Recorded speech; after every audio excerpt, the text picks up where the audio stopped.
എൻ്റെ പേര് അനൂപ്. ഞാൻ തൃശ്ശൂരിൽ നിന്നാണ് വരുന്നത്. എൻ്റെ മകൻ്റെ ഒരു സാക്ഷ്യം ആണ് പറയണത്. അവൻ്റെ പേര് ആദം. 2019 എൻ്റെ ഭാര്യ രണ്ടാമത് ഗർഭിണിയായി. മാർച്ച് മാസമായപ്പോൾ മൂന്നാമത്തെ സ്കാനിങ്ങിന് പോയപ്പോൾ പറഞ്ഞു ഹാർട്ട് ബീറ്റ് ഇല്ല.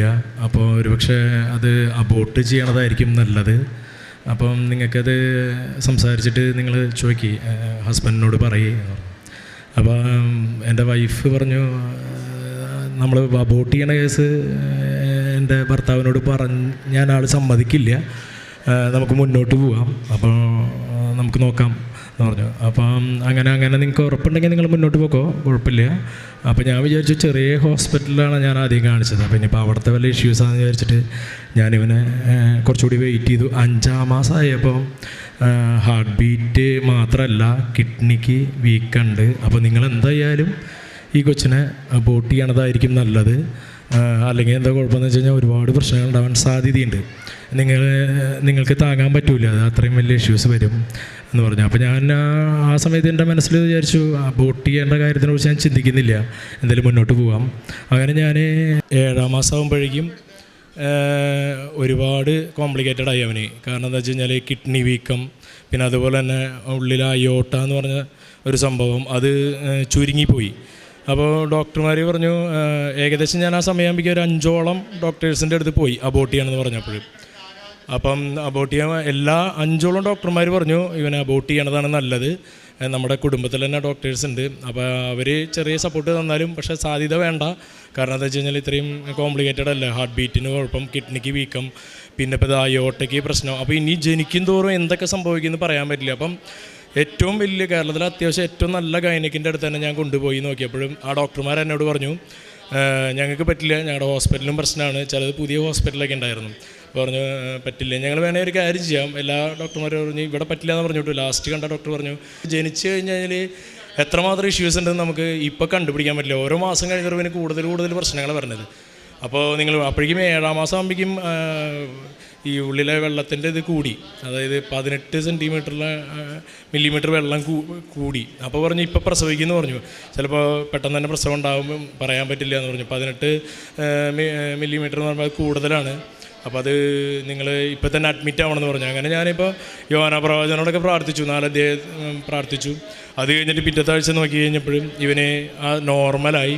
വീണ്ടും 8-ാം മാസത്തിൽ പ്രസവിക്കുമെന്ന് പറഞ്ഞു. ഡോക്ടർമാർ പറഞ്ഞു എപ്പോൾ വേണമെങ്കിലും പ്രസവിച്ചാലും കുഴപ്പമില്ല, നമ്മളെല്ലാ മെഷീനുകളും കരുതിയുണ്ട്, ഇവൻ്റെ ഉള്ളിലെല്ലാം വെച്ച് പിടിപ്പിക്കണം എന്ന് പറഞ്ഞു. അപ്പോൾ ആദ്യം അയോട്ട എന്ന് പറഞ്ഞ സാധനമാണ് വെച്ച് പിടിപ്പിക്കാൻ കണ്ടത്. അപ്പോൾ ഡോക്ടർ പറഞ്ഞു ഇത് മാത്രമല്ല, ഇവൻ ജനിച്ചാൽ തന്നെ മന്ദബുദ്ധിയാവാൻ സാധ്യതയുണ്ട്, അരയ്ക്ക് കീഴപ്പോട്ട് തളരാൻ സാധ്യതയുണ്ട്, സംസാരിക്കാൻ ചിലപ്പോൾ ബുദ്ധിമുട്ട് വരാം എന്നൊക്കെ പറഞ്ഞു. എന്നാലും നമ്മൾ അപ്പോഴൊക്കെ ഞാൻ പേടിച്ചു. കാരണം എന്താ വെച്ച് കഴിഞ്ഞാൽ അപ്പോൾ പൈസ പറഞ്ഞു എന്നോട് 10 ലക്ഷമൊക്കെ വരും, താങ്കൾക്കത് അതിൻ്റെ ആവശ്യമില്ല, ഇതാകുമ്പോൾ പെട്ടെന്ന് ഫിനിഷ് ചെയ്യാനല്ലേ നല്ലത്, ഇത്രയും പൈസ കൊടുത്താൽ കൊച്ചിനെ ഇങ്ങനെ ജീവിപ്പിക്കേണ്ട വല്ല ആവശ്യമുണ്ടോ, അത് നിങ്ങൾ കണ്ട് ജീവിക്കണ്ടേ, നിങ്ങൾ കാലം കഴിഞ്ഞ് കഴിഞ്ഞാൽ പിന്നെ അവൻ ആരുള്ളത്. അപ്പോഴേക്കും ഉള്ളിൽ അപ്പോഴേക്കും 3-ാം മാസത്തിൽ തൊട്ട് തന്നെ എൻ്റെ വീടിൻ്റെ അടുത്തുള്ള ഒരു ചേച്ചി കൃപാസനത്തിലത്തെ തേൻ കൊണ്ടുവന്ന് തന്നു. അതുപോലെ തന്നെ ഈ ഇഷ്യൂസ് പറഞ്ഞപ്പോൾ അതുപോലെ തന്നെ എണ്ണയും തന്നിരുന്നു കൃപാസനം. അത് രണ്ടും ഞാൻ നാവിൽ വെച്ച് പ്രാർത്ഥിക്കും. തേൻ എല്ലാ ദിവസവും വൈഫിൻ്റെ നാവിൽ കുരിശ് വരച്ച് പ്രാർത്ഥിക്കും. അതുപോലെ വയറിൽ കുരിശ് വരച്ച് കൊന്ത ചെല്ലും പ്രാർത്ഥിക്കും. അതേ ഉറങ്ങാതെ ഇരുന്നിട്ടാണ്, ഉപവാസം ഉറങ്ങാതെ ഇരുന്നിട്ടാണ് ചെയ്തിരുന്നത്. അപ്പോൾ ഒക്കെ ഉള്ളിൽ ആരോ പറയാണ് ഇത് അബോർട്ട് ചെയ്യണ്ട. ഇത്രയും ഡോക്ടർമാർ പറയുമ്പോൾ അറിയാമല്ലോ നമ്മൾ ഒരു സാധാരണക്കാരുടെ അവസ്ഥ. പക്ഷേ എൻ്റെ ഉള്ളിൽ ആരോ പറയാണ് അത് അബോർട്ട് ചെയ്യരുത്, മുന്നോട്ട് പോകണമെന്ന്. അപ്പോൾ ഞാൻ വിചാരിച്ചു ഇനിയിപ്പോൾ എത്ര പൈസ കുഴപ്പമില്ല, തൃശ്ശൂർ വീടുണ്ട് എനിക്ക്, ആ വീട് വിറ്റാലും കുഴപ്പമില്ല, അങ്ങനെ പറയണല്ലോ അവർ, അത്രയും പൈസ ചിലവ് വരും കുഴപ്പമില്ല. അപ്പോൾ എനിക്കൊരു വിഷമം എന്താ വെച്ച് കഴിഞ്ഞാൽ ഇവന് അരയ്ക്ക് കീഴ്പോട്ട് തളർന്നാലും ഇവന് മന്ദബുദ്ധി പോലെയൊക്കെ ആയിക്കഴിഞ്ഞാൽ ഉണ്ടാവുന്ന അവസ്ഥയെക്കുറിച്ച് ഞാൻ ആലോചിച്ചപ്പോൾ ഞാനൊന്ന് ഭയന്നു. എന്നിരുന്നാലും കുഴപ്പമില്ല, ഞാൻ രാപ്പകൽ ലീവ് എടുത്തിരുന്ന് പ്രാർത്ഥിച്ചുകൊണ്ടേയിരുന്നു. എന്നെക്കൊണ്ട് പറ്റണ ദിവസങ്ങൾ ഉറങ്ങാനും ഭക്ഷണമൊന്നും കഴിക്കാതെ ഫുൾ ടൈം പ്രാർത്ഥന, അത്രമാത്രം ഞാൻ ചെയ്തോളൂ. മാതാവിനോട് ഞാൻ പണ്ടേ പ്രാർത്ഥിക്കുന്നതാണ്. വളരെ ചെറുപ്പം തൊട്ട് ഞാൻ കൊന്തയൊക്കെ ചൊല്ലി 3 പ്രാവശ്യം ബൈബിൾ വായിച്ചു കഴിഞ്ഞ ആളാണ്. പക്ഷെ അപ്പോൾ ആ ഒരു ധൈര്യമൊക്കെ ആയിരിക്കും എനിക്ക് അങ്ങനെ മുന്നോട്ട് പോകാൻ പറ്റിയത്. അങ്ങനെ ഇവൻ 7-ാം മാസം 8-ാം മാസമൊക്കെ കടന്നുപോയി. ഇവൻ 9 മാസവും 10 ദിവസമുള്ള സമയത്ത് കറക്റ്റായിട്ട് പ്രസവിച്ചു. അപ്പോൾ പ്രസവിച്ച് കഴിഞ്ഞപ്പോൾ ഇവന് വെയിറ്റ് ഉണ്ട്, 3 കിലോ വെയിറ്റ് ഉണ്ട്. സാധാരണ ഇത്രയും ഇഷ്യൂള്ള കുട്ടികൾക്ക് 1 കിലോ 1.5 കിലോ വെയിറ്റ് ഉണ്ടാവുള്ളൂ. അപ്പോൾ എന്നോട് അനസ്തേഷ്യ കൊടുക്കുന്ന ഡോക്ടർ പറഞ്ഞു, താങ്കൾ കോൺഫിഡൻ്റ് ആയിട്ടിരുന്നോ, കാരണം ഞാൻ ഇതുവരെ കണ്ടതിൽ വെച്ചിട്ട് ഏറ്റവും വെയിറ്റുള്ള കുഞ്ഞാണിത്, അതുകൊണ്ട് അനസ്തേഷ്യയുടെ ഭാഗത്ത് നിങ്ങൾക്ക് പ്രശ്നങ്ങളൊന്നും ഉണ്ടാവില്ല. എനിക്ക് മനസ്സിലായില്ല എന്നെ കാണിച്ചപ്പോൾ ഇത് എൻ്റെ കൊച്ചാണ്, കാരണം എനിക്കിനി മൂത്ത കൊച്ചുള്ളതാണ് ഓൾറെഡി. അപ്പോൾ ആ കൊച്ചിനെ ഞാൻ ചെറുപ്പത്തിലെ കണ്ടിട്ടുണ്ടല്ലോ, ജനിച്ചു കഴിഞ്ഞപ്പോൾ. ഇവനെ കണ്ടിട്ട് ഞാനായിട്ടൊരു ബന്ധമില്ലാത്ത പോലത്തെ ഒരു കൊച്ച്, ഒരു 3 മാസം പ്രായമുള്ള കൊച്ച്. ഇവൻ്റെ നോട്ടത്തിൽ ഞാൻ തന്നെയാണ് താങ്കൾ ഉദ്ദേശിച്ച ആളെന്നുള്ള പോലത്തെ ഒരു നോട്ടം എൻ്റെ മുഖത്തേക്ക് നോക്കിയ പോലെ എനിക്ക് തോന്നി. അപ്പോൾ ഞാൻ ഡോക്ടറോട് ചോദിച്ചു, ഇത് എൻ്റെ കൊച്ചല്ല, എൻ്റെ കൊച്ച് ഇന്ന് ജനിച്ചിട്ടുള്ളൂ പറഞ്ഞു. അല്ല, താങ്കളുടെ കൊച്ച് തന്നെയാണ്. അപ്പോൾ ഈ കൊച്ചിന് ഞാൻ പറഞ്ഞപ്പോൾ ഞാൻ പേടിച്ച് പറിച്ചിരിക്കുകയാണ്, എന്താണ് സംഭവിക്കാൻ പോകണമെന്ന് അറിയാത്തതുകൊണ്ട്. കാരണം ഇവന് അരയ്ക്ക് കീഴ്പോട്ടില്ല, പിന്നെ മറ്റുള്ള പ്രശ്നങ്ങൾ, ഇനി എന്തൊക്കെ ഓപ്പറേഷൻസ് വരും, ഇവൻ എങ്ങനെയാണെന്ന് അറിയില്ല. ഇവനെ കണ്ടപ്പോൾ ഞാൻ പറഞ്ഞു, ഒരിക്കലും ഇതെൻ്റെ കൊച്ചല്ല, കാരണം ഇങ്ങനത്തെ ഒരു കൊച്ച് എനിക്ക് ജനിക്കാൻ സാധ്യതയില്ല, കാരണം അത്ര ഇഷ്യൂള്ള കൊച്ച്. അങ്ങനെയൊക്കെ പറഞ്ഞിരുന്നു എന്നോട്. ജനിച്ചാൽ കുറച്ച് ദിവസം ഉണ്ടാവുള്ളൂ, എപ്പോൾ വേണമെങ്കിലും എന്തും സംഭവിക്കാം എന്നൊക്കെ പറഞ്ഞു. അങ്ങനെ ഇവനെ ജനിച്ചു. അപ്പോൾ ഡോക്ടർ പറഞ്ഞു, ഇവനെ കണ്ടിട്ട് ഇവന് ഒരു പ്രശ്നമില്ല, ഈ പറഞ്ഞ ഒരു കുഴപ്പങ്ങളും ഇവനില്ല. ഇവൻ്റെ അതുവരെ ഇവൻ്റെ സ്കാൻ ചെയ്തപ്പോഴൊക്കെ പറഞ്ഞു അയോട്ട ചുരുങ്ങിയിരിക്കുക, അപ്പോൾ ജനിച്ച അന്ന് തന്നെ നമുക്ക് ഇവനെ ഓപ്പറേഷനിലേക്ക് മാറ്റണം, മെഷീൻ വെക്കണം, അല്ലെങ്കിൽ അരയ്ക്ക് കീഴ്പ്പെട്ട് പെട്ടെന്ന് കംപ്ലയിൻറ്റ് വരുന്നു പറഞ്ഞു. അങ്ങനെ ആ സ്കാൻ ചെയ്തിട്ട് ഇവനെ ജനിച്ച് ആദ്യം തന്നെ ഞങ്ങളൊന്നും തന്നില്ല, നേരെ സ്കാൻ ചെയ്യാൻ കൊണ്ടുപോയി. ഇപ്പോൾ ഇവന് അങ്ങനെ ഒരു പ്രശ്നമില്ല, നോർമലി ഒരു കുഴപ്പം ഈ കൊച്ചിന് കാണാനില്ല. അപ്പോൾ എനിക്ക് സന്തോഷമായി. തിരിച്ച് ഇവനെ ലിഫ്റ്റ് ഇറക്കി താഴോട്ട് വരുന്ന സമയത്ത് ഇവൻ വായകോടെ ഇങ്ങനെ പത വന്നുകൊണ്ടിരിക്കുക. അപ്പോൾ എനിക്കത് അറിയില്ല എന്താ, ഞാൻ അങ്ങനെ കണ്ടിട്ടില്ലല്ലോ. അപ്പം പത വരണ കണ്ടപ്പോൾ ഡോക്ടർ പറഞ്ഞു, പെട്ടെന്ന് തന്നെ ഇമ്മീഡിയറ്റ് നമുക്ക് NICU കൊണ്ടുപോകണം, കൊച്ചിനെന്ത് ഇഷ്യൂ ഉണ്ടെന്ന് പറഞ്ഞു. അപ്പോൾ ഞാൻ വരച്ചു, കരഞ്ഞു. അങ്ങനെ ഇവനെ കൊണ്ട് ചെന്നപ്പോൾ പറയാണ്, ഇവന് അന്നനാളമില്ല, അത് പ്രശ്നമാണ്. ഇവന് അയോട്ടയ്ക്ക് പ്രശ്നമില്ല, അയോട്ട നോർമൽ, ഒരു കുഴപ്പമില്ല. അത്ര ദിവസം അയോട്ട കംപ്ലൈൻ്റ് ആണ്, മെഷീൻ കൊണ്ടുവന്ന് വെച്ച് എല്ലാം റെഡിയായിരിക്കുന്ന സമയത്തായിരുന്നു. അപ്പോൾ പറഞ്ഞു, അയോട്ടയ്ക്ക് ഇനി കുഴപ്പമില്ല, അയോട്ട ഓക്കെയാണ്, അതിന് ജീവന് പ്രശ്നമില്ല, നമുക്ക് നോക്കാം, അന്നനാളം കുഴപ്പമില്ല, നമുക്ക് ശരിയാക്കാമെന്ന് പറഞ്ഞു. അങ്ങനെ അന്നനാളം ചെന്നപ്പോൾ ഇവൻ്റെ തുടയിൽ നിന്ന് ട്യൂബ് കീറിയാൽ എടുത്തിട്ട് വേണം അന്നനാളം വെക്കാനായിട്ട്, അല്ലാതെ ഇപ്പോൾ വേറെ വഴിയിൽ ഇവിടെ ഒരു ബോൾ പോലെയാണ് നിൽക്കണത്. അങ്ങനെ ഓപ്പറേഷന് വേണ്ടിയിട്ട് ഇവനെ ഞാൻ കൊണ്ടുപോയി. ഓപ്പറേഷൻ ചെയ്തപ്പോൾ എന്താ സംഭവം എന്ന് വെച്ചാൽ ട്രക്കിയിലേക്ക് കയറിയിരിക്കുകയാണ്. ഇപ്പോൾ ഇവൻ്റെ ഇവിടെ തുടയിൽ നിന്നൊന്നും കീറി എടുക്കണ്ട, അതിൽ തന്നെ ഉണ്ട്, അത് വേറെ സ്ഥലത്ത് കണക്ട് ചെയ്തിരിക്കുകയാണ്, അത് വെച്ചാൽ മതി എന്ന് പറഞ്ഞു. അങ്ങനെ അതൊക്കെ പിടിപ്പിച്ചു. അപ്പം ഇവന് പിന്നെ അറിയാമല്ലോ, ഗർഭാവസ്ഥയിലാണ് നമ്മൾ ഈ സഖ്യാനൊക്കെ പഠിക്കുക.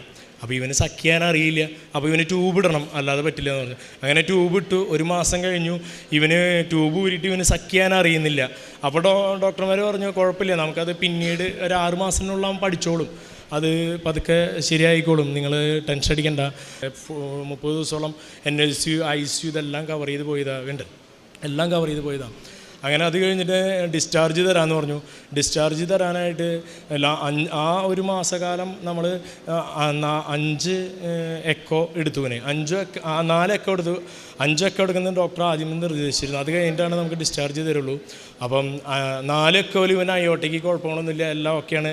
ഈ ഒരു പ്രശ്നം മാത്രമല്ലോ, സക്കിങ്ങിൻ്റെ മാത്രം പ്രശ്നമുള്ളൂ, അത് പിന്നീട് നോക്കിയോളാം, ബാക്കി കുഴപ്പങ്ങൾ കാണാനില്ല എന്ന് പറഞ്ഞു. അത് കഴിഞ്ഞിട്ട് ഞാൻ ഡിസ്ചാർജ് മേടിക്കാനായിട്ട് ലാസ്റ്റ് സ്കാനിങ്ങിന് പോയി എക്കോ എടുത്ത് നോക്കിയപ്പോൾ ഇവൻ്റെ അന്നനാളം ചുരുങ്ങിപ്പോയി. അപ്പോൾ ഇവന് നിർബന്ധമായിട്ടും മെഷീൻ വെക്കണമെന്ന് പറഞ്ഞ ഡോക്ടർ ഉണ്ടായിരുന്നു. പുള്ളി എന്നാൽ അമേരിക്കയിലായിരുന്നു. പുള്ളി പറഞ്ഞ് ഇവൻ ജനിച്ചു കഴിഞ്ഞപ്പോൾ തന്നെ പുള്ളിക്ക് സങ്കടമായി, കാരണം ഇവൻ അയോട്ടയ്ക്ക് കംപ്ലൈൻ്റ് ഇല്ല എന്ന് പറഞ്ഞപ്പോൾ പറഞ്ഞു, ഇതുവരെ ഞാൻ പഠിച്ച എൻ്റെ സയൻസ് എല്ലാം വേസ്റ്റായി. കാരണം എന്ന് വെച്ച് കഴിഞ്ഞാൽ ഇത്ര ദിവസം ജനിക്കുന്നതിൻ്റെ തലേ ദിവസം വരെ അയോട്ടയ്ക്ക് കംപ്ലൈൻ്റ് ഉണ്ടായ കൊച്ചിന് അപ്പോഴും ഇവിടെ ഇല്ല, അമേരിക്കയിലാണ്. വിളിച്ചു പറഞ്ഞപ്പോൾ അയാൾ സങ്കടത്തോടുകൂടി പറഞ്ഞു, ഇത് എൻ്റെ സയൻസിന് വിരുദ്ധമായിട്ട് സംഭവിച്ചിരിക്കുകയാണ്, ഞാൻ പഠിച്ചതിന് വിരുദ്ധമായിട്ടാണ് സംഭവിച്ചിരിക്കുന്നത്, അങ്ങനെ ഒരിക്കലും വരാൻ വഴിയില്ല. അത് വേണ്ടി 1 മാസം കഴിഞ്ഞപ്പോൾ ഇവന് അയോട്ടയ്ക്ക് കംപ്ലൈൻ്റ് ആണെന്ന് പറഞ്ഞപ്പോഴാണ് ആ ഡോക്ടർക്ക് സന്തോഷമായത്. കാരണം എന്താ വെച്ചാൽ അയാൾ പറയണത്, എൻ്റെ സന്തോഷം നിങ്ങൾ നോക്കരുത്, കാരണം എന്ന് വെച്ച് കഴിഞ്ഞാൽ ഞാൻ പഠിച്ചതിനെല്ലാം വിപരീതമായിട്ട് സംഭവിച്ചത്, പിന്നെ ഞാൻ ഇത്ര നാൾ പഠിച്ചൊക്കെ വെറുതെ ആയില്ലേ. ഇന്ത്യയിലെ ഏറ്റവും വലിയ ഡോക്ടറാണ് ഈ പറയണത്. പുള്ളി അമേരിക്കയിൽ പോയി പഠിച്ചു വന്ന ഡോക്ടറാണ്, ആദ്യത്തെ കേസും കൂടിയത്. അപ്പോൾ അങ്ങനെ വന്നപ്പോൾ പറഞ്ഞു, അയോട്ടയ്ക്ക് വീണ്ടും പ്രശ്നമുണ്ട്, അടുത്ത ഓപ്പറേഷൻ പെട്ടെന്ന് തന്നെ ചെയ്യണം. പക്ഷെ അതിനേക്കാൾ മുന്നേ ഈ ഡോക്ടർമാരുടെ പ്രശ്നം എന്താണെന്ന് വെച്ച് കഴിഞ്ഞാൽ, ഇവന് ഇത്ര നാൾ കയ്യിനും കാലിനും കുഴപ്പമില്ലാതെ ഈ 1 മാസക്കാലം എങ്ങനെ ജീവിച്ചിരുന്നു എന്നുള്ളതാണ് അവരുടെ ആദ്യത്തെ പ്രശ്നം. നമ്മുടെ കൊച്ച് ജീവിച്ചിരിക്കുമോ മരിക്കുമോ എന്നുള്ളതൊന്നല്ല അവരുടെ പ്രശ്നം, ഇതെങ്ങനെ സംഭവിച്ചു. അങ്ങനെ ഇവൻ്റെ ഫയലുകളൊക്കെ പഠിക്കാനായിട്ട് അവർ കൊണ്ടുപോയി. അത് കഴിഞ്ഞ് ഇവന് ആ 5ാമത്തെ ഇതിൽ പറഞ്ഞു, ഇനിയിപ്പോൾ എന്തായാലും ഓപ്പറേഷൻ ചെയ്യണം പിറ്റത്തെ ദിവസം. അപ്പോൾ വേറെ ഡോക്ടർ, അപ്പോൾ എനിക്ക് ഇവന് അടുത്ത ഓപ്പറേഷൻ താങ്ങാൻ പറ്റില്ല, കാരണം ഇത്രയും ചെറിയ കൊച്ചല്ലേ, ആൻറ്റിബയോട്ടിക് കയറി ഒരുപാട് പ്രശ്നങ്ങളായി നിൽക്കുന്ന സമയം.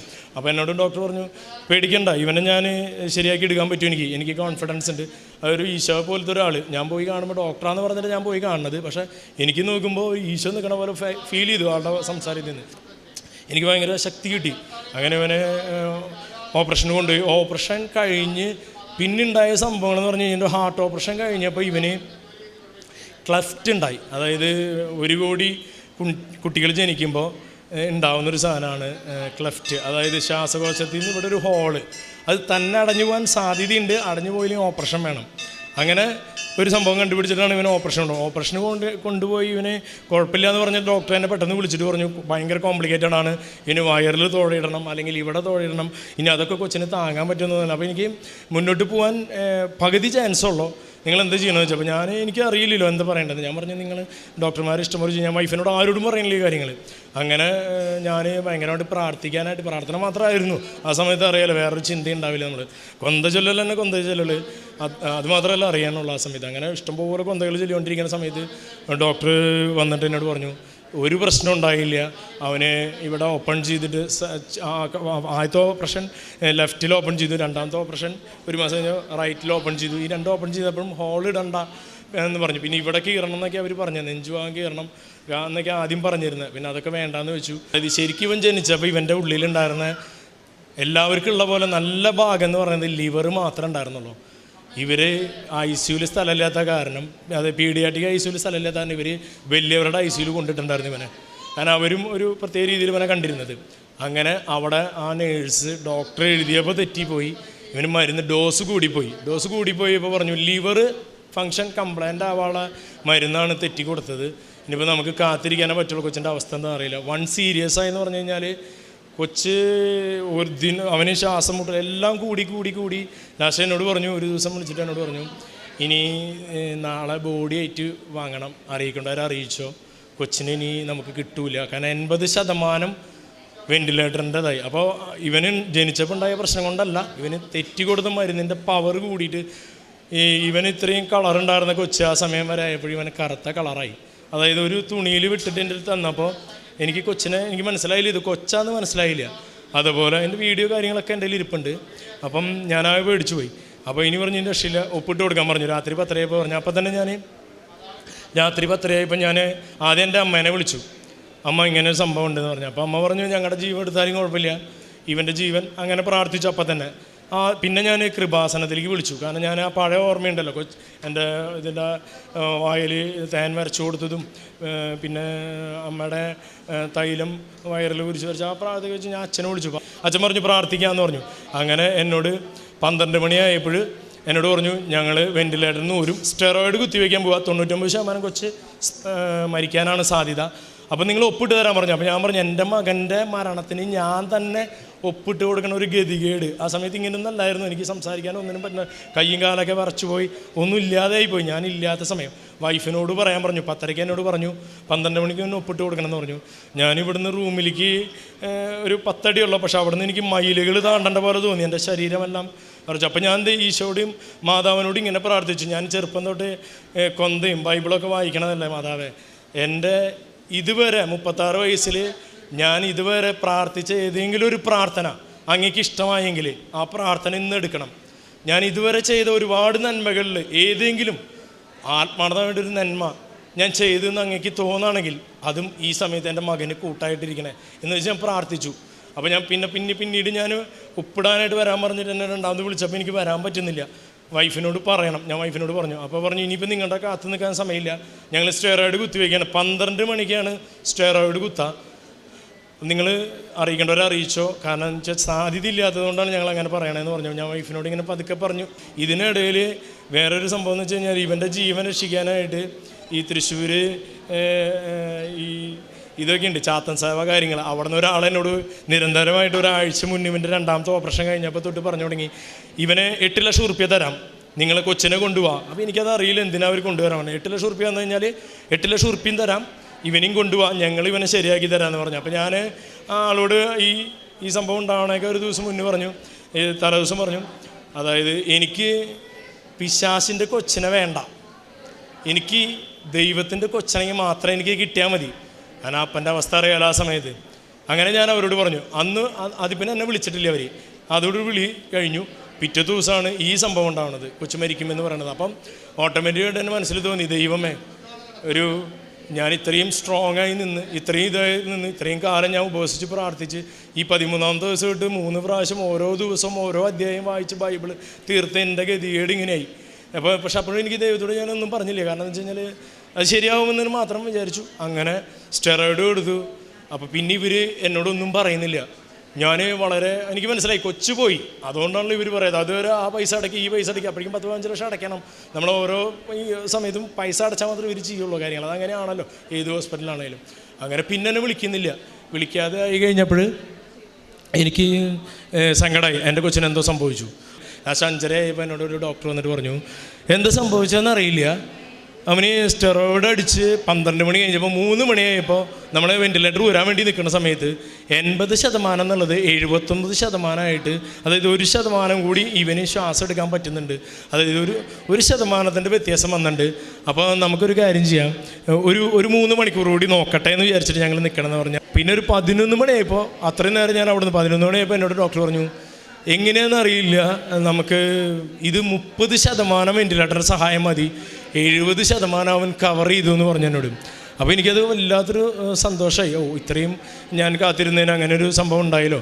അത് കഴിഞ്ഞിട്ട് പിന്നെ കൊച്ചിനെ എൻ്റെ കയ്യിൽ കൊണ്ടുവന്ന് തരുമ്പോഴാണ് ഈ അവസ്ഥ. അതായത് കൊച്ചിനെ കാണാനില്ല. അപ്പോൾ ഞാൻ വിചാരിച്ചു ഇവർ വെറുതെ പറയുമായിരിക്കും. കാരണം ഇവനെല്ലാം കഴിഞ്ഞു. അതായത് ഇവന് ഒന്നിനും പറ്റാത്ത അവസ്ഥ. അതായത് ഒരു മോശം പോകുന്ന ഏരിയയൊക്കെ ഇങ്ങനെ തൂങ്ങി കിടക്കായിരുന്നു. അതായത് മനുഷ്യ കുഞ്ഞല്ലാത്തൊരവസ്ഥയിൽ കറുകറുത്ത കളറായിട്ട് എൻ്റെ കയ്യിൽ തന്നു. അതായത് എല്ലാം എണ്ണാൻ പറ്റും നമുക്ക്, എല്ലാ ഭാഗങ്ങളും എണ്ണാം. കണ്ണെല്ലാം പുറത്തേക്ക് പോയി. അപ്പം ഞാൻ വിചാരിച്ചു ഇവൻ എന്തായാലും മരിക്കും. പക്ഷേ ഞാൻ അപ്പോൾ നന്നായി പ്രാർത്ഥിച്ചു. വൈഫിന് ഭയങ്കര ശക്തി കൊടുത്തു. എന്താ ഈശോ തന്ന കൊച്ചായി ഇവനെ ഒരിക്കലും. കാരണം വോട്ട് ചെയ്യാൻ പറഞ്ഞു 6-ാം മാസത്തിൽ ജനിക്കും, 5-ാം മാസത്തിൽ മരിക്കും, 7-ാം മാസത്തിൽ മരിക്കും. ഇവൻ 9 മാസവും 10 ദിവസമായിട്ട് ജനിച്ചു. 3 കിലോ വെയിറ്റ്. ഇതൊക്കെ അത്ഭുതമല്ലേ? 2 ഡോക്ടർമാർ പറഞ്ഞു ഇത്രയും പ്രശ്നം ഉണ്ടായിട്ട് എങ്ങനെ സംഭവിച്ചു, ഇത് ഇത്രയും കൊച്ച് ജീവിച്ചിരിക്കുന്നത് തന്നെ വലിയ കാര്യമാണ്, ആരൊക്കെ കീഴ്പോട്ട് ഉണ്ടാവില്ല, സംസാരിക്കില്ല. പിന്നെ അത് കഴിഞ്ഞിട്ട് പിന്നെ അതിൽ നിന്നൊക്കെ റിക്കവറായി മൂക്കിലെ ട്യൂബ് ഊരാനായിട്ട് നിൽക്കുമ്പോൾ ഡോക്ടർമാർ പിന്നെയും പ്രശ്നങ്ങൾ പറഞ്ഞു. അപ്പോൾ ഞാൻ അറിയാവുന്ന അച്ഛന്മാരെയൊക്കെ വിളിച്ച് പറഞ്ഞു, ഡോക്ടർമാർ ഈ പറഞ്ഞ സമയത്ത് എന്നോട് പറഞ്ഞു മാമോദീസ മുക്കണമാണ് നല്ലതെന്ന് പറഞ്ഞു. അങ്ങനെ ഞാൻ നിർബന്ധമായിട്ട് ഡിസ്ചാർജ് ഒരു ദിവസം മേടിച്ചിട്ട് പോയിട്ട് മാമോദീസ മുക്കി. കാരണം മാമോദീസ ഇല്ലാണ്ട് കൊച്ചു മരിച്ചു പോകാൻ പാടില്ലല്ലോ എന്നുള്ളത് കൊണ്ട് ഞാൻ പോയി മാമോദീസ മുക്കി തിരിച്ചു വരുന്ന സമയത്ത് ഡോക്ടർമാർ പറഞ്ഞു ഇവന് ബാക്കി എല്ലാത്തിൽ നിന്ന് കുറേശ്ശെ കവറായിട്ടുണ്ട്, പക്ഷേ ഇവന് അന്നനാളം കൊണ്ട് ഇവന് ചിലപ്പോൾ ഇനി ഒരു പക്ഷേ ബുദ്ധിമുട്ടാണ്. ഒരു 6 മാസം വരെ ഇവന് വായ കൂടെ ഭക്ഷണം കൊടുക്കാൻ പറ്റില്ല. ആ സമയത്ത് അപ്പോൾ എനിക്ക് ഓർമ്മ വന്നു, ഞാൻ ICUയിൽ കിടന്നിരുന്ന കൊച്ചിനെ അവിടെ വെച്ചിട്ട് ഞാൻ ഡോക്ടർമാരോട് പറഞ്ഞു. അപ്പോൾ അതിൻ്റെ തലേദിവസമാണ് ഇവന് മാമോദീസയൊക്കെ കൊണ്ടുവന്ന് കൊടുത്തിട്ട് ഞാൻ ICUയിൽ വീണ്ടും കൊണ്ടാക്കണത്. അപ്പോൾ ഞാൻ വിചാരിച്ചു ഇവിടെ വന്ന് മാതാവിനോട് നേരിട്ട് പറയാം. മാതാവായിട്ട് അത്രയും ബന്ധമുണ്ട് എനിക്ക്. അപ്പോൾ തന്നെ വൈഫും ഞാനെല്ലാം കൂടിയിട്ട് ഇവിടെ വന്നപ്പോൾ ഇവിടെ ആരാധന നടക്കുന്ന സമയമാണ്. ഇവിടെ ഭയങ്കര തിരക്കാണ്. അപ്പോൾ ഞാൻ ആ മരത്തിൻ്റെ അവിടം വരെ എനിക്ക് വരാൻ പറ്റുള്ളൂ. അതിൻ്റെ വേഷമൊക്കെ വളരെ മോശമാണ്. ഒരു കള്ളിമുണ്ട് പോലത്തെ ഒരു ടീഷർട്ട് ഇട്ട് മുടിയും താടിയൊക്കെ വളരെ മോശമായിട്ടുള്ള. അപ്പോൾ എനിക്ക് ഇങ്ങോട്ട് കയറുമ്പോൾ ഇനി എന്തായിരിക്കും അവസ്ഥ എന്നറിയാത്തതുകൊണ്ട് ഞാൻ അവിടെ നിന്ന് മാതാവിനോട്, അപ്പോൾ അച്ഛനെ മാത്രമേ എനിക്ക് ഇവിടെ കാണാനുള്ളൂ, ഈ മാതാവിനെ കാണാനില്ല. അങ്ങനെ ഞാൻ മാതാവിനോട് ഇങ്ങനെ പറഞ്ഞ, മാതാവേ നീ എനിക്ക് അടുത്ത ആഴ്ചയ്ക്കുള്ളിൽ ഇതിനൊരു തീരുമാനം ഉണ്ടാക്കി തരണം. കാരണം എന്താ വെച്ച് കഴിഞ്ഞാൽ എൻ്റെ എല്ലാം കഴിഞ്ഞു, ഇനി എനിക്ക് പൈസ കൊടുക്കാനില്ല, ഒന്നിനും എനിക്ക് ഇനി ഗതിയില്ല, പ്രാർത്ഥിക്കാൻ ആരോഗ്യമില്ല, ഒന്നിനുമില്ല, എല്ലാവരും എനിക്ക് എതിരായി. അതായത് ചാത്താൻ സാഹേന്ന് വരെ ആൾക്കാർ വന്ന് കൊച്ചിനെ മേടിക്കാൻ പോവാ. അതൊക്കെ വിട്ടിട്ടാണ് ഞാനിവിടെ വന്ന് നിൽക്കുന്നത്. എന്താ ചെയ്യേണ്ട അടുത്ത ആഴ്ചയ്ക്കുള്ളിൽ. അപ്പോൾ കാരണം വെച്ചാൽ പിന്നെ 6 മാസം കൂടിയും ഇവൻ ICUയിലോ വെൻറ്റിലേറ്ററിലോ കിടത്തണം എന്നാണ് അവർ പറയണേ. എന്നാലും ഇവന് എന്തെങ്കിലും ആവുള്ളൂ എന്ന് പറയണം. അപ്പോൾ എനിക്കിനി പൈസ ഇല്ല, ഒന്നുമില്ല. അപ്പോൾ ഞാൻ ആരോട് പറയുന്നതെല്ലാം. അങ്ങനെ ഞാൻ അവിടെ നിന്ന് പറഞ്ഞു, ഒറ്റ മിനിറ്റ് പറഞ്ഞു. ഞാൻ പറഞ്ഞു പോവാ. എൻ്റെ വൈഫിൻ്റെ അമ്മയൊക്കെ ഉണ്ടായിരുന്നു. ഞങ്ങൾ വേഗം ബസ് കയറി തിരിച്ചു പോയി കഴിഞ്ഞിട്ട് ഞാൻ ശനിയാഴ്ച വന്നിട്ട് പറയണം അടുത്ത ശനിയാഴ്ചക്കുള്ളിൽ എനിക്ക് ഡിസ്ചാർജ് തരണം. കാരണം ഒന്നുമല്ല, അതായത് ഒരിക്കലും അങ്ങനെ പറയാൻ പാടില്ല. കാരണം എന്താ വെച്ചാൽ അങ്ങനെ പറഞ്ഞാൽ അഹങ്കാരമായി പോവും. പക്ഷെ ഞാൻ പറയണത് മാതാവിനോട്, എനിക്ക് അങ്ങനെ പറയാനാണ് തോന്നിയത്. ഞാൻ അങ്ങനെ പറഞ്ഞു. അപ്പോൾ എനിക്ക് തോന്നി ഞാൻ കുറച്ച് അഹങ്കാരത്തിലുള്ള മാതാവിനോട് പറയണത്, എന്തോ സ്വന്തം അമ്മോട് പറയണ പോലെയാണല്ലോ പറയണതെന്ന് എനിക്ക് തോന്നി. പക്ഷെ എനിക്ക് അങ്ങനെ പറയാൻ തോന്നി. അങ്ങനെ ഞാൻ പോയി കണ്ട്. അത് കഴിഞ്ഞപ്പോൾ ഇവന് രക്ഷയില്ല. പൈസ കഴിഞ്ഞപ്പോൾ എന്നോട് പറഞ്ഞു ഇനി റൂമിലേക്ക് മാറ്റിയിട്ട് നിങ്ങൾ തന്നെ ട്രൈ ചെയ്യും, അല്ലാതെ ഇനി ഇവിടെ ICUയിൽ ഇനി പൈസ അടയ്ക്കാതെ ഇവന് ഞങ്ങൾ ട്രീറ്റ്മെൻറ്റ്, അതായത് വായകോടെ കൊടുക്കാനുള്ളത് കൊടുക്കൂല. അപ്പോൾ അങ്ങനെ തരുമ്പോഴാണ് ഈ വെറും ഇറച്ചി കഷ്ണം പോലത്തെ ഒരു കുഞ്ഞ് സാധനം. അപ്പം ഞാൻ ഏറ്റെടുത്തു. ഈ വയറും വള്ളി എല്ലാം ഉണ്ട്. ആ ചൊവ്വാഴ്ച ഞാനൊരു സ്വപ്നം കാണാണ്. അതായത് നിങ്ങൾ അമ്മമാർക്കറിയാം, സൂതർ എന്ന് പറഞ്ഞൊരു സാധനമുണ്ട്. ഈ കുഞ്ഞുങ്ങളിങ്ങനെ കരയാതിരിക്കാനായിട്ട് ഹോസ്പിറ്റലൊക്കെ ജനിച്ച കൊച്ചുങ്ങൾക്ക് കൊടുക്കുന്ന ഒരു സാധനം. അതിനുള്ളിൽ ചെറുതായിട്ട് തേനുണ്ടാവും ഇത്ര. അപ്പോൾ ആ തേനാണ് ഇവർ 4-5 മാസമായിട്ട് ഈ തേൻ വെച്ചിട്ട് ഇവർ വേറെ പല മെഷീൻ വെച്ചിട്ട് ഇവന് സഖ്യാൻ പഠിക്കാത്തൊരു സാധനം. അപ്പോൾ ഞാൻ സ്വപ്നം കാണാണ് 1 ഇഞ്ചിൻ്റെ സിറിഞ്ച്, പിന്നെ ഈ സൂതർ. 3 മാസത്തിൽ ഇവൻ അബോട്ട് ചെയ്യാൻ പറഞ്ഞ സമയത്ത് ഞാൻ മാതാവിൻ്റെ തേൻ അമ്മയുടെ, അതായത് എൻ്റെ ഭാര്യയുടെ വായയിലാണ് ഞാൻ വരച്ചു കൊടുത്തത്. അതിൻ്റെ ഒരു ടേസ്റ്റ് ഇവന് കിട്ടിയിട്ടുണ്ടായിരിക്കാം. അതായത് ഇവൻ സഖ്യണമെന്ന് പറഞ്ഞു കഴിഞ്ഞാൽ ഇവൻ അതിൽ ഭയങ്കര ബിരുദമെടുത്ത പോലെയാണ് അവൻ സഖ്യണം. അതുവരെ ഇവനില്ലാത്തൊരു ഉന്മേഷം, അതായത് ഒടിഞ്ഞു തൂങ്ങിയ കൊച്ച് ഉണർന്ന് നിന്നിട്ട് ഇങ്ങനെ വലിക്കുക. അപ്പോൾ വലിക്കണ കണ്ടപ്പോൾ എനിക്ക് തോന്നി ഇതിലെന്തോ ഒരു പ്രത്യേകതയുണ്ട്. അപ്പോൾ ഞാൻ ഈ സ്വപ്നം കണ്ട കാര്യമൊന്നും ഞാൻ പറയുന്നില്ല, കാരണം അതൊന്നും പറയാൻ അവർ അംഗീകരിക്കില്ലല്ലോ. അപ്പോൾ ഞാൻ പറഞ്ഞു, അല്ല എനിക്കങ്ങനെ തോന്നി, ഞാനങ്ങനെ കൊടുത്ത് കൊച്ച് സഖ്യതല്ലോ. നിങ്ങളെല്ലാം പറഞ്ഞു കൊച്ച് സഖ്യയില്ലാന്ന്. കൊച്ച് സഖ്യതില്ലേ, ഞാൻ അങ്ങനെ പറയണം അവരോട്. അത് താങ്കൾ ഡോക്ടറാണോ അങ്ങനെ നിങ്ങൾ ഏറ്റെടുക്കണത്, എഴുതി തന്നോളം പറഞ്ഞു. അപ്പോൾ ഞാൻ പറഞ്ഞു അങ്ങനെയല്ല, ഞാനങ്ങനെ തോന്നി. അപ്പോഴേക്കും ഇവൻ്റെ മെയിൻ ഡോക്ടറുണ്ട്, അതായത് ഇവന് സർജറി ചെയ്ത ഡോക്ടർ. ആൾ പറഞ്ഞു എനിക്ക് ഒന്നുകൂടി കാണിക്കാൻ പറഞ്ഞു. അപ്പോൾ തേനില്ലാത്തതുകൊണ്ട് ഞാൻ എന്താ ചെയ്യുക വെച്ചാൽ ഇവൻ്റെ അമ്മയുടെ മുലപ്പാൽ ഈ സാധനത്തിൻ്റെ ഉള്ളിലാക്കിയിട്ട് കൊടുത്തപ്പോൾ ആ സ്പോട്ടിൽ ഇവൻ 10 മില്ലി ഇറക്കി. അപ്പോൾ ഡോക്ടർ എന്നോട് പറഞ്ഞു, നീ ഗിന്നസ് ബുക്കിൽ വരേണ്ട അപ്പനാ. എന്നോട് ആ ഡോക്ടർ പറയാം, കാരണം ഞങ്ങൾ ഇത്രയും 1 മാസക്കാലം ഞങ്ങൾ ഇവിടെ നേഴ്സുമാരും ഇത്രയും എക്സ്പീരിയൻസ് ഉള്ള ആൾക്കാരെല്ലാം ചെയ്തിട്ട് അത് ചെയ്യാൻ പറ്റില്ല. അപ്പം ഞാൻ പറഞ്ഞു അപ്പം എൻ്റെ മനസ്സിൽ എനിക്കറിയാമല്ലോ ഇത് ഇവിടുന്ന് കണ്ട സ്വപ്നവും കാര്യങ്ങളൊക്കെ വെച്ചിട്ടാണ് ഞാനിത് ചെയ്തതെന്ന് എനിക്കറിയാം. അത് കഴിഞ്ഞ് ഇവൻ വളരെ പിക്കപ്പായി വന്നു. പിന്നെ ഇപ്പോൾ ഇവൻ അങ്ങനെ ഭയങ്കരമായിട്ട് കഴിച്ചു തുടങ്ങിയിട്ടില്ല, എന്നിരുന്നാലും ഇവൻ കുറേശ്ശെ കഴിക്കാൻ തുടങ്ങി. എനിക്ക് ഡിസ്ചാർജ് പിറ്റത്തെ ശനിയാഴ്ച വെള്ളിയാഴ്ച രാത്രി ഡിസ്ചാർജ് തന്നു. ഞാൻ വീട്ടിൽ പോയി, പ്രശ്നങ്ങളൊന്നും ഉണ്ടായില്ല. പിന്നെ അറിയാലോ കൊറോണ കാര്യങ്ങളൊക്കെ ആയിരുന്നു, അതിഭീകരമായിട്ടുള്ള സമയം. കാരണം ഇവന് ഇൻഫെക്ഷൻ വരാൻ പാടില്ല. ആ സമയത്ത് ദൈവാനുഗ്രഹം എന്ന പോലെ എൻ്റെ ഷോപ്പ് 2 മാസം അടച്ചിട്ട് ഒരു റൂമിൽ ഞാനും ഇവനും മാത്രം നിന്നു. ആ സമയത്ത് പ്രാർത്ഥിച്ചു. ഒരു ദിവസം അതിവേനലുള്ള സമയത്ത് ഇവൻ ഈ ഈ സിറിഞ്ച് വെച്ച് തന്നെ അപ്പോഴും കൊടുത്തിരുന്നത്. കാരണം 1 ml സിറിഞ്ച് വെച്ച് 4-5 മാസമായ കൊച്ചിന് 10 മില്ലി വെച്ച് കൊടുക്കുമ്പോൾ എന്തായിരിക്കും അവസ്ഥ എന്നറിയാലോ. എനിക്ക് തോന്നി ഇവനിങ്ങനെ തൊണ്ട വഴണ്ട പോലെ തോന്നി എനിക്ക്. അപ്പോൾ ഞാനിവന് കുറച്ച് വെള്ളം ഗ്ലാസ്സിൽ കൊടുക്കാൻ നോക്കി. ഞാൻ നോക്കുമ്പോൾ ഇവൻ അതിഭയങ്കരമായിട്ട് കുടിച്ചുകൊണ്ടിരിക്കുക. അപ്പോൾ അവിടെയുള്ള എൻ്റെ റൂമിൽ എന്താണെന്ന് വെച്ച് കഴിഞ്ഞാൽ നമ്മുടെ ഈ രൂപം, അവിടെ ഒരു പോസ്റ്ററുണ്ട്. ഈ രൂപം മാത്രമല്ല, മാതാവിൻ്റെ എല്ലാ രൂപങ്ങളും, എല്ലാ വിശുദ്ധന്മാരുടെ, ഈശോയുടെ എല്ലാ വലിയ രൂപങ്ങളും എൻ്റെ റൂമിൽ ചുറ്റും ഞാൻ ഈ കൊച്ച്, എൻ്റെ മൂത്ത കൊച്ച് ജനിക്കുമ്പോൾ തൊട്ടുള്ളതാണ്, എല്ലാ രൂപങ്ങളും വെച്ചിട്ടുണ്ട്. അപ്പോൾ ഞാൻ ഒരു വിശുദ്ധരുടെ ഇടയിലാണ് ഞാൻ ജീവിക്കണത് എനിക്കറിയാം. അപ്പം ആ ധൈര്യത്തിൽ ഡോക്ടർമാർ പറഞ്ഞത് കേൾക്കാതെ ഞാൻ ഇവന് വായിൽ വെച്ച് കൊടുത്തു. ഇവൻ വായ കൂടെ കുടിച്ചു. ഡോക്ടർമാർ കൊടുക്കുമ്പോൾ ഇവൻ കഴിക്കുന്നില്ല.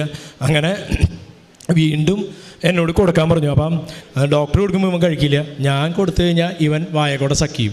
അങ്ങനെ മൂക്കിലെ ട്യൂബ് ഊരി വളരെ ഭംഗിയായിട്ട് ഞങ്ങൾ അവിടെ നിന്ന് അങ്ങനെ പോന്നു. അത് കഴിഞ്ഞ് പിന്നെ ഞാൻ ഇടയ്ക്കിടയ്ക്ക് ഇവിടെ വന്ന് ഈ സാക്ഷ്യം പറയാനായിട്ട് ഞാൻ എപ്പോഴും ഇവിടെ വരും. പക്ഷേ എനിക്ക് സാക്ഷ്യം പറയാൻ പറ്റില്ല, ഒരു മടി, പറയാനുള്ളൊരു ബുദ്ധിമുട്ട്. ഇത്രയും കാര്യങ്ങൾ എനിക്ക് സങ്കടത്തോടെ അല്ലാതെ പറയാൻ പറ്റാറില്ല. കാരണം ഇതിനിടയിൽ എൻ്റെ അപ്പച്ചനമ്മച്ചിക്ക് മരിച്ചുപോയി. നേരത്തെ പറഞ്ഞല്ലോ, ഞങ്ങളുടെ ജീവൻ എടുത്തോ, ഇവൻ്റെ ജീവൻ ബാക്കി തരാമെന്നുള്ളത്. ഇവന് 2 വയസ്സുള്ളപ്പോൾ, ഒരു 1.25 വയസ്സുള്ളപ്പോൾ അവർ മരിച്ചുപോയി. ചിലപ്പോൾ ഒരു പക്ഷേ അങ്ങനെ ആയിരിക്കാം, എനിക്കറിയില്ല എങ്ങനെ സംഭവിച്ചെന്ന്. എന്തായാലും അത് അപ്പോൾ ആ എല്ലാ സങ്കടം കൂടിയിട്ട് ഇങ്ങനെ വന്നുകൊണ്ടിരിക്കുകയായിരുന്നു. പിന്നെ ജോലി സ്ഥലത്ത് നിന്നുള്ള പ്രശ്നങ്ങൾ കുറേ ഉണ്ടായിരുന്നു. അതൊക്കെ തരണം ചെയ്ത് ഇപ്പോൾ ഇവിടെ വരെ എത്തിയിട്ടുണ്ട്. ഓരോ പ്രാവശ്യം ഇവിടെ സാക്ഷ്യം പറയാൻ വരുമ്പോഴേ എനിക്ക് പറയാൻ പറ്റില്ല. ലാസ്റ്റ് ഞാൻ എഴുതി വെച്ചിട്ട് ഞാനത് പിന്നെ ഒരു പാട്ടായിട്ട് മാറി.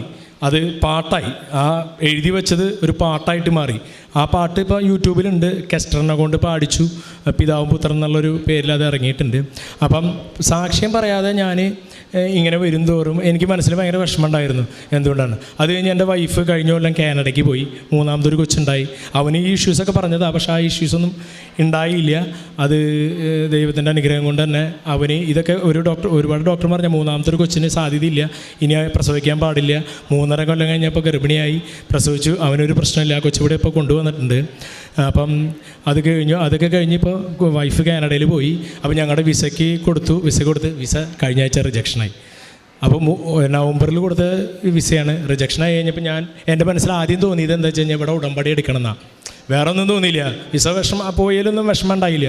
ഉടമ്പടി എടുക്കണം. ഞാൻ ഇന്നലെ വന്ന് ഇവിടെ ഉടമ്പടി എടുത്തപ്പോൾ ഞാൻ വിചാരിച്ചു എന്തായാലും സാക്ഷ്യം പറയാനുള്ള ഒരു മാനസികാവസ്ഥ ഞാൻ വിചാരിച്ചു, ഞാൻ പാട്ടായിട്ട് ഇറക്കിയിട്ടുണ്ടല്ലോ സാക്ഷ്യം, അത് മതിയായിരിക്കും എന്ന് വിചാരിച്ചിട്ട് ഇത്ര നാൾ അങ്ങനെ വെച്ചിരിക്കുകയായിരുന്നു. അപ്പോൾ ഞാനിവിടെ ഈ അച്ഛൻ്റെ ഇവൻ്റെ തലയിൽ കൈവച്ചൊന്ന് പ്രാർത്ഥിക്കാൻ വേണ്ടി ഞാൻ ഇങ്ങനെ വന്നപ്പോൾ ഇവിടുത്തെ ബ്രദർ പറഞ്ഞു, അതെന്ത് ഇത്ര വലിയ അനുഗ്രഹം കാര്യങ്ങളൊക്കെ കിട്ടിയിട്ട് എന്തുകൊണ്ടാണ് സാക്ഷ്യം പറയാത്തത്?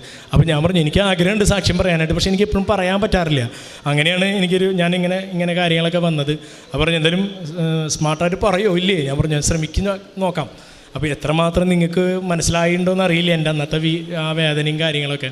അപ്പോൾ ആ ഒരു സാക്ഷ്യം പറഞ്ഞു, ഇനി എൻ്റെ വിസ ക്യാൻസലായിരിക്കുകയാണ്, പക്ഷേ ഇന്നലെ ഉടമ്പടി എടുത്ത് ഞാൻ പ്രാർത്ഥിച്ച എൻ്റെ വിശ്വാസം വിസ കിട്ടും തന്നെയാണ്. ഈ 3 മക്കളെയും കൊണ്ട് എത്രയും പെട്ടെന്ന് ഇവരുടെ അമ്മയുടെ അടുത്തേക്ക് അമ്മ കാനഡയിലാണ് പോകാൻ പറ്റും എന്നുള്ള പ്രതീക്ഷയിലാണ് ഞാൻ നിൽക്കുന്നത്. അപ്പോൾ എൻ്റെ ഒരു സാക്ഷ്യം ഒരു കാര്യം കൂടി ഉണ്ട് ഇതിൽ. ഏറ്റവും വലിയ സാക്ഷ്യം എന്ന് പറഞ്ഞാൽ ഞാൻ അബോർട്ട് ചെയ്തില്ല എന്നുള്ളതാണ് എൻ്റേത്. അപ്പോൾ എന്നോട് പലരും പറയേ, നീ ഈ കൊച്ചിനെ ഭയങ്കരമായിട്ട് രക്ഷിച്ചെന്ന്. അപ്പോൾ ഞാൻ പറയണമെന്ന് വെച്ച് കഴിഞ്ഞാൽ ഇവൻ എന്നെയല്ല രക്ഷിച്ചത്, ഞാൻ ഇവനെ അല്ലല്ലോ രക്ഷിച്ചത്. കാരണം ഇവനിങ്ങനെ ആയതുകൊണ്ടാണ് ഞാൻ ഈശോയും മാതാവിലേക്കും അല്ലെങ്കിൽ ഇങ്ങനെ ഇവിടെ വന്ന് നിൽക്കാനൊക്കെ എനിക്ക് അവസരം കിട്ടിയത്. കൂടുതൽ ദൈവത്തെ അല്ലെങ്കിൽ മാതാവിനോടൊക്കെ ഭയങ്കരമായിട്ട് പ്രാർത്ഥിക്കുക. ഞാൻ ഈശോയോട് പ്രാർത്ഥിക്കാനൊക്കെ കൂടുതലും മാതാവിനോടെ ചെറുപ്പം തൊട്ട് പ്രാർത്ഥിക്കുക. അതുകൊണ്ട് എല്ലാം ഉയർച്ചകളാണ് ഉണ്ടായിട്ടുള്ളത്. പിന്നെ ഇങ്ങനെയുള്ള സാഹചര്യം വന്നപ്പോഴും അപ്പോൾ ധൈര്യം കിട്ടിയതും ഈ മാതാവിൻ്റെ ഭയങ്കരമായിട്ടുള്ള അനുഗ്രഹമാണ് എന്ന് ഞാൻ വിശ്വസിക്കുകയാണ്. ഇപ്പോഴും ഞാൻ വിശ്വസിക്കുന്നത് എങ്ങനെയാണ്, ഈ വിസ ക്യാൻസലാവാൻ ഒരു സാധ്യതയില്ല. കാരണം നമ്മൾ അത്രയും എല്ലാം കയറ്റി വെച്ചിരിക്കുകയാണ്. പക്ഷെ ക്യാൻസലായതിനു ശേഷമാണ് ഞാനിവിടെ ഉടമ്പടി എടുക്കാൻ എൻ്റെ മനസ്സനുവദിച്ചത്. അപ്പം മാതാവിൻ്റെ അനുഗ്രഹം എനിക്ക് എൻ്റെ കുടുംബത്തിനും എല്ലാവർക്കും ഉണ്ടാവട്ടെ. ഈ കൊച്ചിനെ അറിയാലോ, ഇവൻ സംസാരിക്കില്ല, അരക്കി കീഴ്പ്പെട്ട് തളർന്നു പോവും. ഇവന് ഒരുപാട് പ്രശ്നങ്ങൾ പറഞ്ഞിരുന്നു. പക്ഷേ ഇവൻ്റെ കുറുമ്പ് കാരണം ഇവനെ 2-3 സ്കൂളിൽ നിന്ന് തിരിച്ചു കൊണ്ടാക്കിയിരിക്കുക. അപ്പോൾ അത്രയും വികൃതി, അതായത് അത്രയും സ്മാർട്ടാവാൻ അവൻ എല്ലാ കാര്യങ്ങളും പെട്ടെന്ന് മനസ്സിലാവും. പിന്നെ വേറൊരു പ്രത്യേകത എന്താ വെച്ച് കഴിഞ്ഞാൽ, ആരും പറഞ്ഞു കൊടുക്കാതെ തന്നെ ഇവൻ രാത്രിയാകുമ്പോൾ എൻ്റെ അടുത്ത് വരും. അപ്പോൾ അവൻ്റെ കഴുത്തിലൊരു കൊന്ത കിടക്കണണ്ട, ഈ കൊന്ത ഇട്ട് തരണം, കുരിശ് വരയ്ക്കണം. ഇനി അഥവാ ഇവൻ അറിയാതെ ഉറങ്ങിപ്പോയാൽ ചിലപ്പോൾ രാത്രി 2 മണി 3 മണിക്ക് എണീറ്റിട്ട് അവൻക്കറിയും, കരഞ്ഞിട്ട് എന്നോട് പറയും, അപ്പോൾ എനിക്ക് കൊന്ത ഇട്ടതാ, എനിക്ക് കുരിശ് വരച്ചതാ എന്നൊക്കെ പറയും. അപ്പോൾ അങ്ങനത്തെ ഒരു മകനാണ്. അപ്പം ഇതിൻ്റെയൊക്കെ അർത്ഥം എന്താണെന്ന് വെച്ച് കഴിഞ്ഞാൽ എനിക്ക് മനസ്സിലായിട്ടുള്ളത് എൻ്റെ മകനല്ല, എനിക്കറിയാം. കാരണം എൻ്റെ മൂത്ത കൊച്ചിന് പേരിട്ടിട്ടുള്ളത് ആഗന തെരേസ് അനൂപ് എന്നാണ്. പക്ഷെ അവന് പേരിട്ടത് ഓരോ സമയത്തും അവനെ രക്ഷിച്ച വിശുദ്ധന്മാരുടെയും ആ പേര് വെച്ചിട്ടാണ് വെച്ചിരിക്കുന്നത്. കാരണം അവൻ്റെ പേരിട്ടിരിക്കുന്നത് ആദം, ജുവാൻ, യോന എന്ന് പേരിടാൻ കാരണം എന്നറിയാലോ, അവന് വയറ് കൂടിയപ്പോൾ ഞാൻ യോന പ്രവാചകൻ പ്രാർത്ഥിച്ചു. അപ്പോൾ ഞാൻ എൻ്റെ അനൂപ് എന്നുള്ള പേര് മാറ്റി അവിടെ യോന പ്രവാചകൻ്റെ യോനാന്നിട്ടു. ഇതുപോലെ തന്നെയാണ് രണ്ടാമത്തെ കൊച്ചിന് പേരിട്ടിരിക്കുന്നത്. ഇവൻ ഒരു ആൺകൊച്ചാണെങ്കിൽ മാതാവ് ഒരു കുഴപ്പമില്ലാതെ എനിക്ക് തരണമേ. അപ്പോൾ അങ്ങനെയാണെങ്കിൽ ബൈബിളിൽ അനുഗ്രഹിച്ച പേരാണ് അവനിട്ടിരിക്കുന്നത്. അബ്രഹാം, ഈസ, യാക്കോ, അങ്ങനെ പേരിട്ടിരിക്കുന്ന അവനൊരു കുഴപ്പമുണ്ടായില്ല. അവനെല്ലാവരും പറഞ്ഞു കുറേ കുഴപ്പങ്ങളുണ്ടാവും, വീട്ടിൽ നിന്നും നാട്ടിൽ നിന്നും എല്ലാം പറഞ്ഞു. 2ാമത്തെ കൊച്ചിന് നിനക്ക് കിട്ടിയത് പോരെ, ഇനി 3ാമത്തെ കൊച്ചിന് ഇങ്ങനെ നിൽക്കണോ, അത് അബോർട്ട് ചെയ്തുകൂടെ?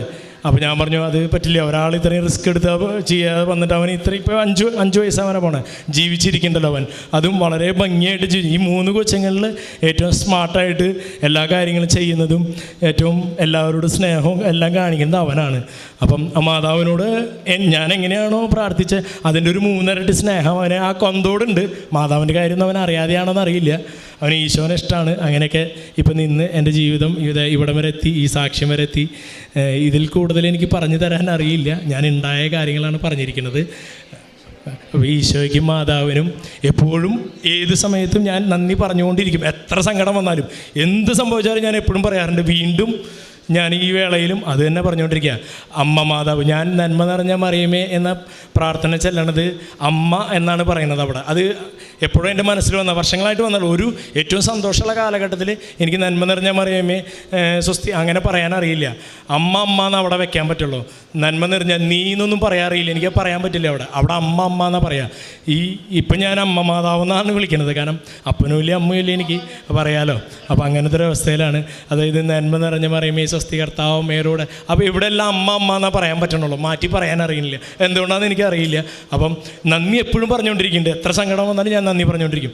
ഒരു കാലറ്റ് പോയാലും ആ നന്ദി തന്നെയാണ്. ഇപ്പോൾ വീണ്ടും അമ്മ മാതാവിനോട് നന്ദി പറഞ്ഞു, ഇവിടെ വരെ എത്തിച്ച ഈശപ്പയ്ക്ക്. ഇപ്പം അങ്ങനെയാണ് ഈ 3 മക്കൾ അങ്ങനെ വിളിക്കുന്നത്, ഞാനും അങ്ങനെയാണ് വിളിക്കുന്നത്. ഈശപ്പയ്ക്ക് നന്ദി പറയുന്നു.